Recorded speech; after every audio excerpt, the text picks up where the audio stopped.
মূসক 6.6 করতে যে যারা সমস্যায় পড়ছেন তাদের জন্য মূলত আজকের এই ভিডিওটি, যে একটি মূসক 6.6 সঠিক উপায়ে কিভাবে তৈরি করতে হয়। আমরা আজকের এই ভিডিওর মাধ্যমে মূলত সেটাই জানার চেষ্টা করব। তাহলে চলুন আমরা দেখে নিই কীভাবে একটি মূসক 6.6 তৈরি করতে হয়। তো মূসক 6.6 তৈরি করার জন্য প্রথমে আমাদের যেটা করতে হবে,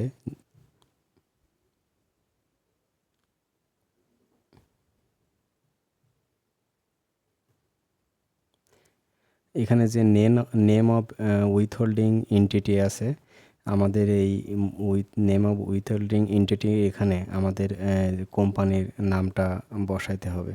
আমি এখানে এবিসি কোম্পানি লিমিটেডের উইথহোল্ডিং ভ্যাট সার্টিফিকেট বা মূসক 6.6 তৈরি করব। তো এখানে আমি হচ্ছে এবিসি, আমার কোম্পানির নাম এবিসি কোম্পানি লিমিটেড, আমি এটা প্রথমে লিখে নিতে হবে।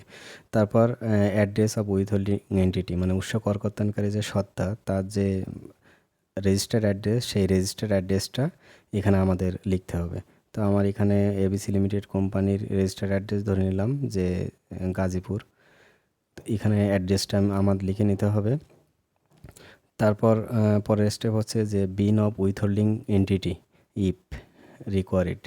এখানে আমাদের এবিসি কোম্পানি লিমিটেডের যেহেতু আমরা মূসক 6.6 তৈরি করছি, তো এর বিন নাম্বার যেটা আছে ওই বিন নাম্বারটা আমাদের এখানে বসায় নিতে হবে। তারপর সবচাইতে গুরুত্বপূর্ণ যে পার্ট আমাদের মূসক 6.6-এর, সেটা হচ্ছে সার্টিফিকেট নাম্বার।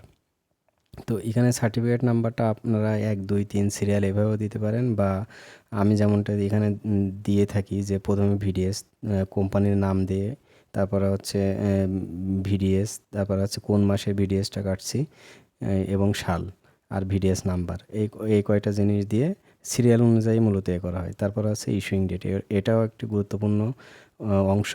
এখানে আপনি যে তারিখে মূসক 6.6টা ইস্যু করছেন সেই তারিখটা এখানে লিখতে হবে।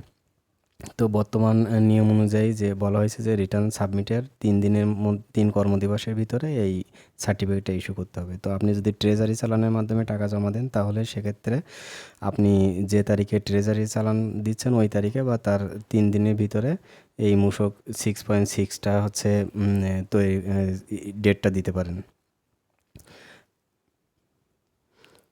তারপরে হচ্ছে এখানে আমাদের যে বডিতে যে কিছু লেখা আছে যে এই সার্টিফিকেটটা কীভাবে তৈরি করা হচ্ছে, এখানে এই অংশটা আপনারা দেখে নেবেন। তো যদি আপনারা ট্রেজারি চালানের মাধ্যমে টাকা না জমা দিয়ে ক্লোজিং ব্যালেন্স থেকে যদি অ্যাডজাস্ট করতে চান, সেক্ষেত্রে আমাদের এখানে যে 3টা পার্ট দেওয়া আছে যে আপনি এই মূসক 6.6-এর টাকাটা কীভাবে জমা দিচ্ছেন।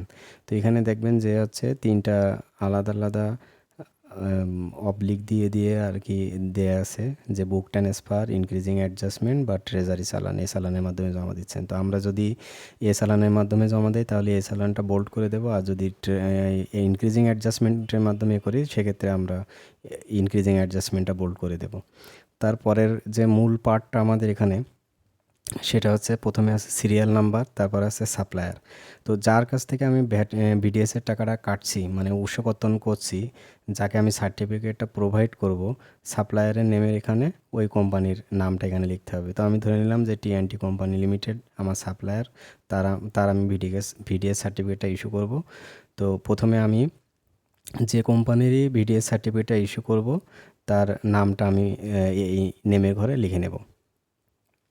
তারপর হচ্ছে বিন নাম্বার। তো বিন নাম্বারের এখানে আমি ওই কোম্পানির বিন নাম্বার যেটা আছে ওই বিন নাম্বারটা লিখে দেবো। তারপর রিলেটেড ট্যাক্স ইনভয়েস।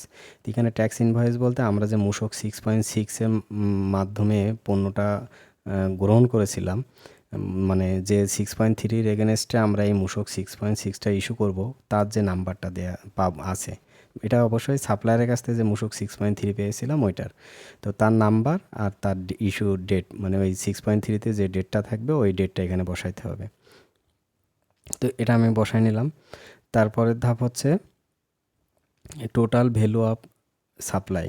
আপনি যে সরবরাহটা গ্রহণ করেছিলেন, মানে ভ্যাট চালানের মাধ্যমে 6.3-র যে টোটাল ভ্যালু, মানে ভ্যাট সহ যে মূল্যটা ছিল ওই ভ্যাট সহ মূল্যটা এখানে আমার বসায় নিতে হবে। তো আমি ধরে নিলাম যে আমার ওখানে এই মূসক 6.3-তে ভ্যাট সহ মূল্য ছিল 1,10,000 টাকা। তারপরের পার্ট হচ্ছে অ্যামাউন্ট অফ ভ্যাট, মানে এই মূসক 6.3-তে ভ্যাটের টাকাটা কত ছিল। তো আমি ধরে নিলাম এখানে আমার 10,000 টাকা ভ্যাটের টাকা ছিল। 10,000 টাকা আমি এখানে বসিয়ে নিলাম। তারপরে amount of VAT deductible at source, আমি যে ডিডাক্টেড অ্যাট সোর্স, মানে আমি যে ভ্যাটের টাকাটা কেটেছিলাম সেই টাকাটা ওখানে বসাতে হবে। তারপর টোটাল অ্যামাউন্টটা আমার এখানে নিচে নামায় নিতে হবে, সবগুলো টোটাল অ্যামাউন্ট আমি নিচে নামায় নিলাম। তারপরে আপনাদের যদি এই একই কোম্পানি থেকে যদি আলাদা আলাদা চালান থেকে যদি আপনি মূসক 6.3 পেয়ে পেয়ে থাকেন এবং সবগুলো টাকা যদি 6.6-এ জমা দিতে পারবেন, তো সেক্ষেত্রে আপনি এখানে আলাদা আলাদাভাবে দেখাইতে পারেন, বা আপনি একবার নাম লিখে তার মূসক চালান যে না সংখ্যাগুলো আছে সেগুলো বসাই দিতে পারেন। তারপরে যে পার্টটা আছে সেটা আছে সিগনেচার।